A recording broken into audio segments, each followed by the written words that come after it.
I like the idea personally of, you know, if you think about a factory, where, I mean, like the Ford plant or something, whatever it is, somewhere where a lot of people are working and doing different jobs, perhaps maybe, on a assembly line or something, but everyone's got a job to do and you work on this piece and then you move it along. And to me, it's kind of like how you make music. Everybody's got their job and you work on your craft and then the next person works on theirs. It's kind of how you construct music sometimes. And so I thought that was really kind of cool. What's up, everybody? It's John Bush from the Mighty Armored Saint, and you are watching CMS TV. Crank it!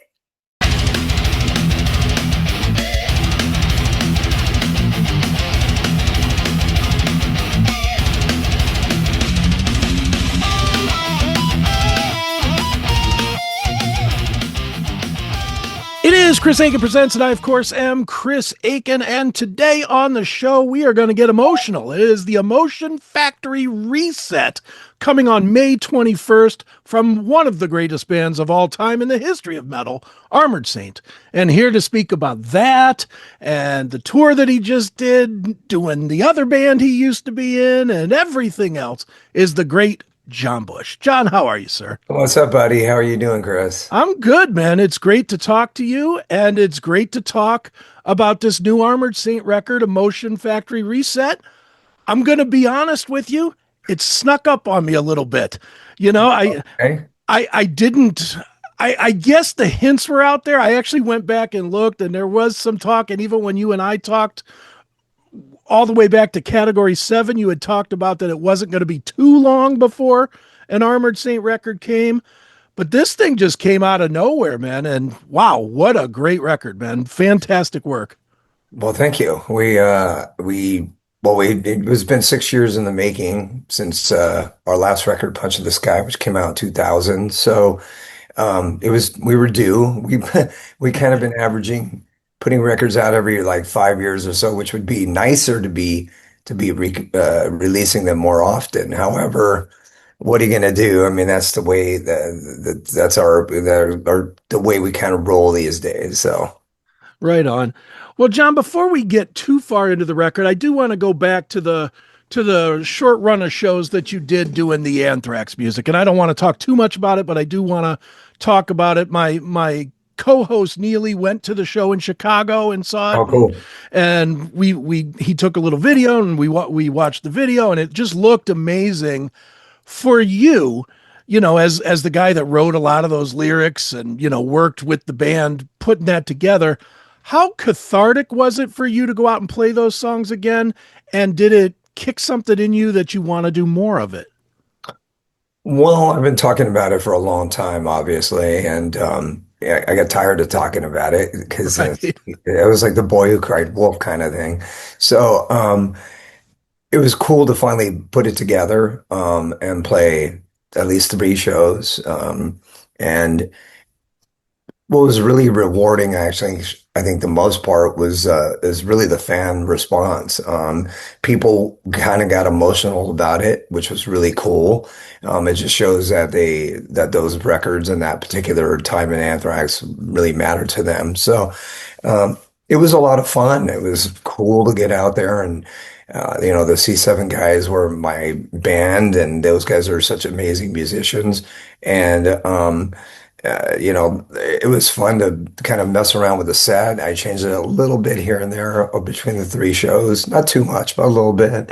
Sure. And, just to play those tunes again, they're such great songs, and there's a lot of kind of diversity to the tunes and all those 4 records, and just to get out there and play and have the fans sing along. And it was just all a big, big plus. So I've been talking about it for a long time. At least I can put that part behind me. Right. But yeah, there's a lot of places I would still love to go and do it with, certainly Europe. Every record I made with Anthrax, I toured Japan. South America is always such an amazing fan base for all of metal and music. So that would be great to go down there and play some shows. So we'll see. It's got to kind of work and conjunction with the new Armored Saint record that I'm putting out and Sure. those things and trying to maybe write some tunes for a new C7 record. But there's a lot on my plate, but I'm trying to juggle it all. But it'd be Sure. cool. It would be Were cool to do something for sure. were Do you something surprised? more. Were you surprised at all at the fan reaction to it? And what I mean by that is, you know as well as I do, you once you leave a band, a lot of times that's where you leave the band with the fans too, and the fans don't care anymore. You Right. know, the fans clearly care about your era of Anthrax. Were Well, you surprised by that? and I wasn't too surprised actually, because a lot of people discovered Anthrax in the 90s. That's when a lot of people were exposed to them. So like if you were, say 15, 18 years old in 1993, the first record you were exposed to with Anthrax would be Sound of White Noise. So, and then the rest of the 90s, we released records. And so they were associated with that time of Anthrax. So they probably went back and discovered old Anthrax from that. So it was a lot of people's, uh, it was their time to discover that band. And so I think that the 90s mattered to them for that band. So it wasn't really too surprising to me. Okay. It was, it was all just a real good, heartwarming kind of thing to go out and play and get the response from the people. And like I said, have them be stoked about the material and being involved in requesting songs and all Sure. of that was just a big, big, fun scenario. Right on. Well, John, let's move to where we're at today because we obviously can't sell what happened 6 months ago. So let's talk about Emotion Factory Reset. First and foremost, I wanted to ask you, and I read this somewhere. I don't even know where I read it, and it might not even be true. So if it's not true, tell me and we'll move on. But I read that on this record, a lot of your vocals were kind of like more or less just demo takes that worked. Is that a truism or is that not? Yeah, it's funny. I've done a bunch of interviews in the last couple of days, and a lot of people keep bringing that up. So, and it's really not that different from what we did on the last couple of records we put out. Okay. Joey is kind of the orchestrator of everything that happens, even though, he's involved with getting everybody else involved. But I mean, he's, kind of like I said, the conductor of Armored Saint. And, he makes these really, really cool demos of ideas that he put together and ideas that were submitted from the other guys. And then once he does that, then I'll go to his house, which is in the valley, and drive like 40 minutes and then we'll work on stuff. And a lot of times we're just kind of figuring things out as we go. Or I'll have a couple melody ideas and written, maybe some lyrics, and then we'll go in and we'll just kind of tinker around and try to construct a song from that. And when I go in and sing these parts, I want to sing them to the best of my ability. I'm not just going in and putting ideas down. That would Sure. be a way to do something, but that's not how we do it. So I go in and, I kind of approach it like I'm making a record. And the way I see it, I've been telling other journalists is that, you know, when it comes to vocals, like guitar leads, things like that, when you sing, sometimes you may sing it a certain way that you never really sing it the same. Maybe it's a certain nuance in your voice at that day. Maybe I'm a little raspy like I am today. Yeah, I was going to say, like right Right? now. Yeah. Maybe who knows? Maybe you're feeling more enthusiastic than you were the previous. It could be various reasons, right? So, I think that capturing that moment is important. You may go back or a lot of times we go back and we repair something because you're just trying to figure out what you're doing in that particular demo. So you're not quite sure. And then you kind of realize, oh, this is how I want to approach this. So then you want to re-sing it. But a lot of the times you just sing something and it just has such a vibe that you're like, that's the part. That's it. Sounds great. So that's what we did, and that's what we've done. Usually Joey will go back and kind of like a college professor, he'll kind of grade it and then go, okay, on this song, I hear you fixing this part and this part and this part. And I'm like, okay, cool, let's go. Or sometimes he'll say, you know what, everything sounds good. Maybe just this one little thing is out of tune or blah, blah, blah. And I'm like, yes, all right, I got an A. Right. So it's really just an effective way of working, and that's how we work. Sure. And it's really cool. It's been great, and it just feels really organic when we do it that way. It's just been effective for the last couple of records we've made. Sure. Look at your screen right now. If you're tired of the hide and seek games with big tech, where links disappear and episodes get throttled, I've got the fix. I'm Chris Aiken, and it's time for me to show you how to take back your access to the Classic Metal Show, the Seth Williams Show, and Chris Aiken Presents. Pick up your phone, go to the App Store or Google Play, and download the Locals app. It is 100% free. Once you're in, just search for the CMS Network. You're going to see everything. Every interview, every unfiltered rant, every deep dive music discussion, every uncensored news article we put up, all in one centralized, uncensored hub. No more chasing links across 5 different socials. This is our home. But if you really want the keys to the kingdom, look for that VIP upgrade. For just $4.99 a month, you're cutting out the commercials, getting the advanced drops before anyone else, and accessing bonus episodes that are way too heavy, dirty, or we just don't want to share with the free public. For the price of a cheap beer, you're supporting independent, unapologetic media. Download the Locals app today.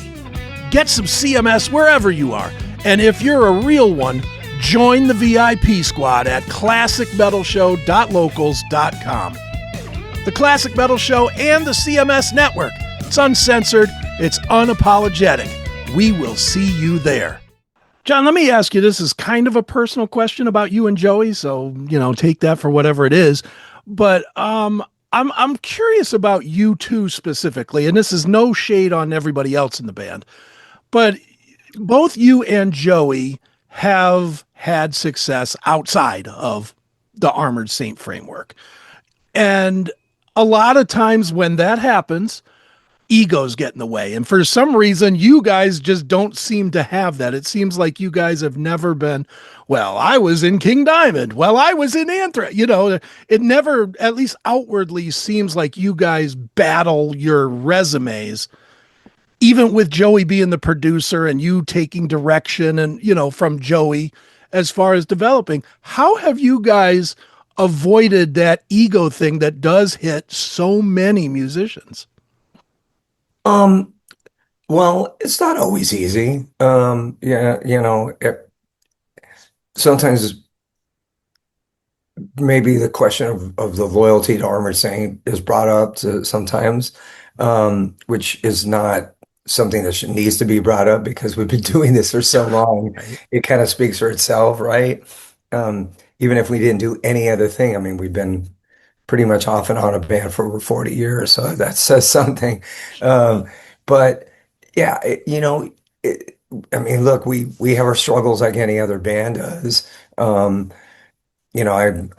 see it with a lot of bands, and believe me, you're basically married to 4 other guys, especially on the road, and sometimes things you gotta like be understanding, and you have to kind of just be compromising in the thoughts that you have about all these things, and a lot of things can sometimes be taken out of context, usually with texting and emails. That's usually Sure. when we get in our biggest like disagreements and beefs is like pre-tours or prepping for a record, things like that. That's when things kind of get kind of funky sometimes with the band. But again, none of this is abnormal. None of it is something that is like really extreme, especially compared to other bands that I've heard about. Sure. Um, and usually when we go on the road, we get together and we actually get together and we get along really well, which is surprising because we've known each other for so long. You could think we could rub each other the wrong way.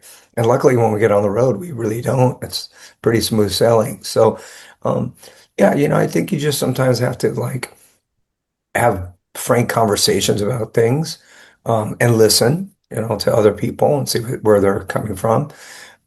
It's not always easy, but I think in the end we find our way. So, Right. Right on. Well, let's talk about Emotion Factory Reset a little more. I don't have any idea what you're trying to reset here. So can you kind life. of guide me on what that title means? And I believe Phil wrote that title, not you, but what does it mean and what does it represent to you as the lyricist? Yeah, I mean, he submitted some stuff to me, some lyrical ideas, which I thought were some were really cool, and so I was trying to interpret them with ideas that I had when we were working on songs and stuff. And I wanted to, incorporate some ideas from other people, just because, I want everyone to be involved. It feels nice when that happens. Um, so that was one of the lyrics he gave to me, and I thought it was cool. So I put it in the song "Close to the Bone" because it seemed to work with the other lyrics I was writing for that song. And then when we were coming up with lyrical ideas for the title, I kind of went back over the lyrics and just kind of said, "Oh, that's a cool phrase. Okay, maybe this one." And that one to me stuck out because it sounded, to me, it kind of summed a lot of things up. When you listen to Armored Saint, there's a lot of emotional types of feelings that you'll get from listening to a record. We're not just I mean, we're a powerful band, of course, but Sure. we're not just this angry band where every song is the same way. You hear a lot of different emotions, and it can make you feel, sadness and melancholy, anxiety, happy, certainly some anger, some sarcasm, whatever it is. We kind of touch on a lot of things, and we want to touch on a lot of people's different emotions when you're listening. So to me, that was a factor. And then I like the idea personally of, you know, if you think about a factory, where, I mean, like the Ford plant or something, whatever it is, Hmm. somewhere where a lot of people are working and doing different jobs, perhaps maybe, on a assembly line or something, but everyone's got a job to do, and you work on this piece, and then you move it along. And to me, it's kind of like how you make music. Okay. Everybody's got their job, and you work on your craft, and then the next person works on theirs, and it's kind of how you construct music sometimes. And so I thought that was really kind of cool. And then, a reset is kind of, to me, it was just like a reset of making a new record. It's kind of like always a reset of your life and what your kind of evaluations are of what you want to do musically, and, how you approach a new record. So to me, all those kind of words kind of came together and made something. And so I thought it was really a cool idea for the title. And we had to add the cover, which is kind of cool because he has this guy in medieval knight Right. outfit.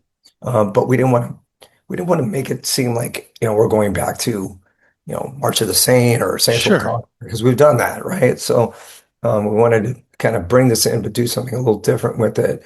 So you have the kind of the factory in the background. So you have this kind of like cross between these two times where, medieval times, it makes you think of, old Sure.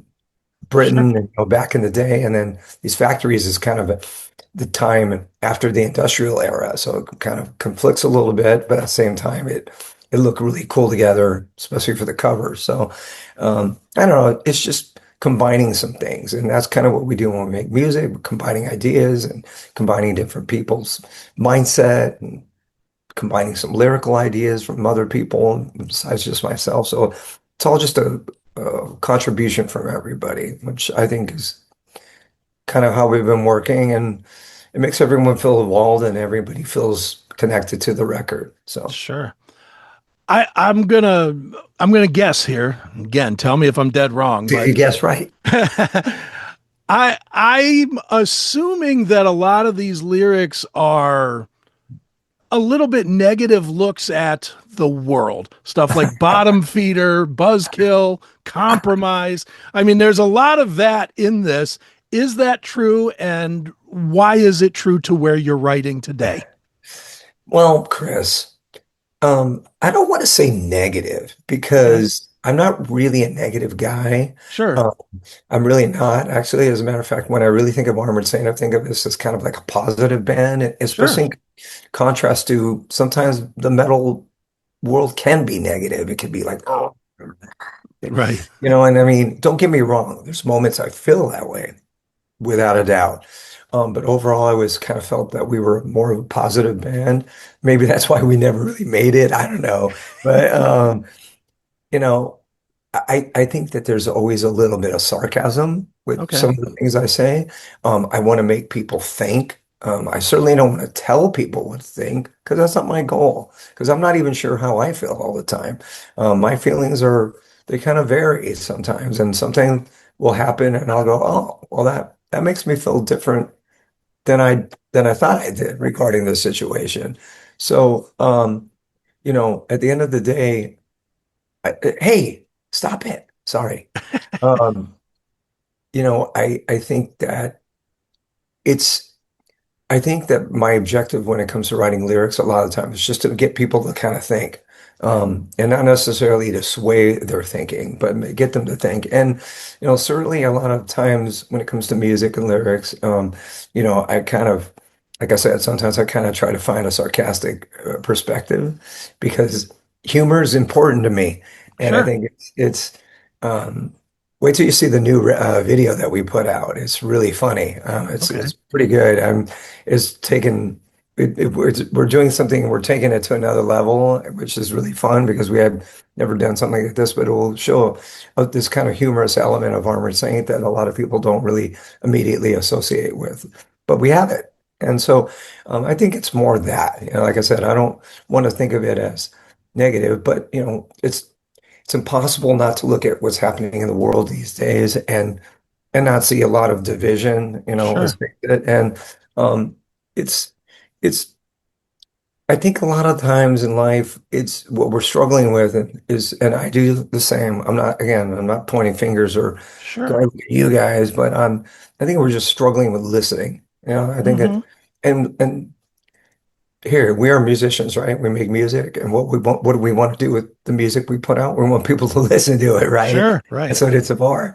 So I think it's an important aspect of a sense that we're struggling with because, with the modern times with the internet and everybody writing their opinions on everything, and everybody's got Hmm. an opinion on everything. Everybody likes to kind of throw their ideas out and their thoughts, but takes more effort to actually listen and go, okay, let me hear your perspective. I may disagree with it 90% of 100 times, Right. but let me listen. And maybe that 110% time I'll go, wow, you know what? You got a point. So I think that's the thing that we're struggling with. And maybe that's kind of what I'm alluding to a little Sure. bit. As if there is a theme, but there really isn't a theme. I think I kind of just look at society and I wake up in the morning and I love to read the newspaper still. It's one of my favorite things to do. So, I kind of look what's happening in the world and, I kind of take it from there. Right on. They say you should never look back, but I've never been good at following orders. I'm Chris Aiken, and while most of you know me for the radio and the interviews, I've got a past that would make social justice warriors' heads explode. My latest book, and Other Things I Should Not Say, isn't a self-help manual. It's an autopsy of the years 1986 to 1990. 4 years of sex, booze, and absolute chaos while I was serving in the military in Korea and California. I'm talking about stories that stay buried in the back of your memory because society tells you they're wrong and ugly. Well, I don't live in fear of my past.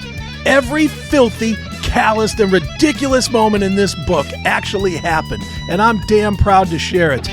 If you're easily offended, keep walking, pal.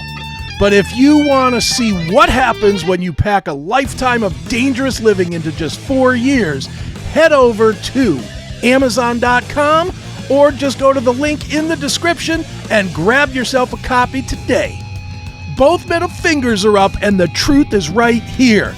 Get some CMS, uncensored, and Other Things I Should Not Say is the book, and it is sure to offend and sicken and make you laugh like you never have before. is one of the best decisions you've ever made in your life as a musician. The fact that you have not gone and become one of these overly social media guys. Yeah, well, I just started really having social media when I Right. decided to do those songs. John Bush sings the songs of Anthrax. Right. My agent who helped me basically booked it. He was saying, "Dude, you got to get Instagram for this. You have to Right. because with Armored Saint, you're kind of relying on everybody else kind of getting information out there, but this is you, so you have to do it." And I was like, I don't want to, but I said, "All right." And it's been fun. It's been great.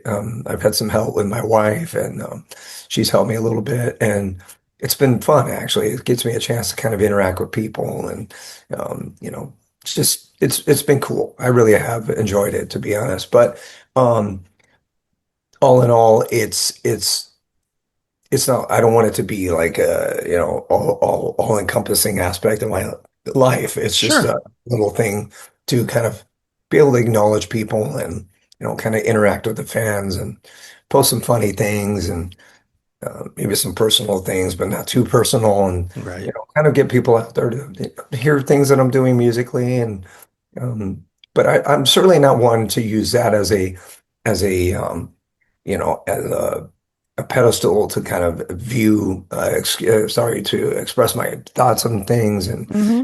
to spew my perspective on, world events and Right. political stuff, and or even, this band is great, this band, whatever. Like, you got to be careful with all that stuff, I think, because it could come back to haunt you a little bit if you're a little too outspoken. And furthermore, I just don't want to, I kind of feel like things are personal, and sometimes it's Sure. not everybody's business, quite frankly. But I look back on the days when I used to read Circus magazine in the '70s and Cream, and read about all the bands that I loved, and you didn't get much information on people. It was the No. rare stories that you would read, and you would hear things, maybe little, a little gossip here and Hmm. there. But you never were quite sure because it wasn't like one within moments, somebody is revealing something about themselves, 5 minutes after you hear the story, Right. so um, I kind of like that kind of mystery a little bit associated with, people in the music business. And I think it makes people more interested, quite frankly. Otherwise, everything's here, and you're like, all right, I know all this, I know all the food that Bruce Dickinson likes, and I know this Right. and this, and I know that, and this, his favorite movies are, and so I'm done. I know everything about him. Yeah. Well, and I'm the just other using that as an example. and the negative to that too is the minute you say the one thing, even if it's not negative, but Right. it's not what that person believes. If you come out and say, you know what, my favorite Metallica record is Master of Puppets. If you say that as John Bush, you're immediately going to be like, what about Ride the Lightning, man? You Of course, suck. of course. And it's like, well, that was just what I thought, man. I'm a fan too, so this is just my opinion. Don't, don't,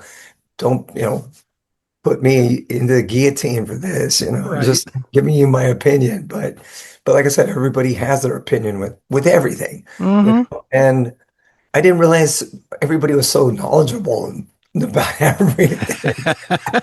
Like, everybody's a fucking, oh, sorry. See? See? Sorry, I did it. You're right, dude. Everybody's an expert, about everything. It's like, really? No, you're not, man. Come on. Right. Sorry about that, Chris. Oh, it's all good. Well, dude, I'll tell you one opinion that nobody's going to disagree with me with it, that it is still great to always be getting new Armored Saint music. Somebody would. Somebody Somebody would. probably would, but they won't watching this show, that's for sure, because we love this band, man. We love your band. Emotion Factory Reset is the record. May 22nd is the date. Where do we send people to go get it and pre-order and fancy vinyls and all that stuff? I think you go to the Metal Blade website. Okay. I think it's metalblade.com, actually. I don't know for Yeah. sure. Sorry. Yeah, and the label's done a spectacular job with this, as they always do, and they make really cool vinyl and just all these different ones that you could choose from to pick, and with, really killer insets of the vinyl, and all, colored vinyl, and you name it. So label does a spectacular job, and they've been doing a great job as promoting this up and coming record. And we've made 2 videos. Well, actually, that's not true. We made 3 videos already. One is out, Close to the Bone, first single. Right. The other 2 are going to be coming out the next like month and 2. So we've been working hard, and the record's still, over a month out. So we have our first show this Sunday at the Rainbow Nice. Bar and Grill parking lot, which is a show they do every 6 months, which is Sure. they put a stage up behind the Roxy Theater here in LA, Rainbow, and it's a free show, and people, you just have to buy a couple drinks, and playing with LA Guns and Pentagram and Alien Ant Farm. It's a really kind of eclectic bill. Wow. Um, and it's gonna be fun. We always love playing our hometown, LA, and it'll be right. Dude, I live like 10 minutes from there. So Nice. I could stumble home if need be, which, after being at the Rainbow for a couple hours, I probably will. Um, yeah, it's going to be fun. Then we're playing the Milwaukee Metal Fest, and I'm doing that with John Bush, singing the songs of Anthrax. So that'll be Great. one more show I'm doing with that. And Saints playing, which is going to be cool. And then we're doing a date in Mexico, just outside of Mexico City, and festival there. And then we're playing the Rock Hard Festival, which is the day the record comes out in Germany, which is going to be great. We're headlining that show, which is going to be amazing. Fantastic. And then we're doing some European dates, July into August, playing with various bands, Testament, which can be great because I'm friends with Chuck and Sure. Alex from Metal Allegiance days, and Metal Church, which is great. Me and Dave Ellefson been texting this morning. I'm stoked that he's in that band now. He's a great guy. And Oh, yeah. Sabotage, which is going to be really cool because they're a great band from back in the day Sure. that we listened to from early, mid 80s, and some bunch of festivals, Alcatraz Festival and Brutal Assault and Stone Dead Festival. So we're pretty busy. We just have to kind of lock up what we're going to do here in North America. We're still kind of working on that. I think we're hopefully going to put that all together in the next couple of weeks, and then we can let people know when we're doing that. And we'd also love to go to South America, and I think we're working on that as Okay. well with another band potentially, which would be a lot of fun. So there's a lot of work to do, and hopefully we'll get to some new territories outside of the US that we've never played. Like we never really did a lot of dates in Scandinavia. Luckily, we're doing some shows on this upcoming European tour in Sweden, and it's going to be a lot. We're playing Copenhagen with Metal Church, first time we ever played in Copenhagen, Denmark, which is absurd, but it's cool. We're stoked to finally be doing it. And hopefully we get to Japan on this album, and maybe even some other places in Asia, which would be great. Haven't been to Australia in years. I've been there only once. So, I mean, I'm telling you all these places, but Sure. yeah, I'm hoping we're going to do a lot of cool touring on this album, and we're trying to figure it out. It's competitive out there. It's tough, Sure. especially here in North America. Well, probably internationally. Times are a little tough for people. We're dealing with stuff. I mean, look at right now, oil and you getting diesel for buses is not very cheap Oh, I considering what's imagine going not. on. Yeah. So Right. it's a tough time actually for a lot of bands, but and people in general. Hmm. Hopefully all this stuff we'll get past it, and we'll get out there on the road and have some fun shows and play some new music, which will be really fun. Can't wait to play new songs live. Right on. Well, if you're not seeing them for the immediate future live, you can go and get the new record, Emotion Factory Reset, May 22nd, and just play it and play it and play it until they come to your town. Of Put on some course. headphones. Yeah, there it is. Check out. Exactly. Well, it is Armored Saint. One more time, Emotion Factory Reset, May the 22nd is the date. And John, this is fun as always. So thank you for joining me once again on Chris Aiken Yeah. Presents. Thanks for all the support, Chris. You're always, a big supporter of Sane and loyal fan, and just, we're always very grateful. Appreciate it, man.